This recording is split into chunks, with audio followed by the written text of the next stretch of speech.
কেন বাবু? ছোট? ভালো লাগে। আচ্ছা, বুঝতে পেরেছি। আয়েশা বাড়ি রাজশাহীতে। আর আয়েশা, আপনি বিয়ে করার জন্য এসেছেন নাকি ধান্দামো করার জন্য এসেছেন? না না, বিয়ে।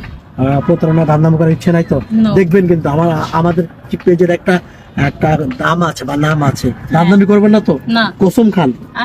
হ্যাঁ, করবেন না। হ্যাঁ। বুঝতে পেরেছি। আপনার সাথে যোগাযোগ করবে কিভাবে? আপনাদের সাথে যোগাযোগ করলে হবে। আমাদের সাথে যোগাযোগ করবে। হ্যাঁ। প্রিয় দর্শক, ওনার বাড়ি হচ্ছে রাজশাহী। অসাধারণ সুন্দরী একটি মেয়ে। ওনার সাথে কথা বলতে চাইলে, যোগাযোগ করতে চাইলে আপনার চোখের সামনে একটি নাম্বার দেখা যাচ্ছে। এই নাম্বারে ইমো আছে, হোয়াটসঅ্যাপ আছে। ইমোতে বা হোয়াটসঅ্যাপে আয়েশা আপুর একটা স্ক্রিনশট মেরে পাঠিয়ে দিবেন, আমরা যোগাযোগ করে দেব। কোনো ভাই সরাসরি ফোন কল করবেন না, আমাদের সাথে যোগাযোগ করতে হবে। ওনার সাথে কথা বলতে হলে স্ক্রিনশট মেরে ইমোতে বা হোয়াটসঅ্যাপে ভয়েস করে পাঠিয়ে দিবেন, আমরা যোগাযোগ করে দেবো। আয়েশা, নামাজ কালাম পড়া হয়? হ্যাঁ। নামাজ কালাম পড়া হয়। আচ্ছা, একটা প্রশ্ন আমার ব্যক্তিগত, আপনি সুখ চান না শান্তি চান? আমি শান্তি। কেন শান্তি চান? শান্তিতে থাকতে চাই, তার জন্য সুখ চাই না, আমি সুখে থাকি। আচ্ছা, ভালো বর চান না ভালো ঘর চান? ভালো বর। কেন? ভালো বরটাই আসল, ঘর দিয়ে কি হবে যদি বরই না থাকে? দারুণ কথা বলছেন।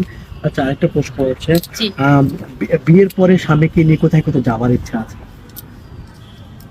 কোথায় কি, অনেক জায়গায় ঘোরার ইচ্ছা আছে, কিভাবে? স্বামীকে নিয়ে অনেক ঘোরা। হ্যাঁ। আচ্ছা, জয়েন্ট ফ্যামিলি পছন্দ না সিঙ্গেল ফ্যামিলি পছন্দ? জয়েন্ট।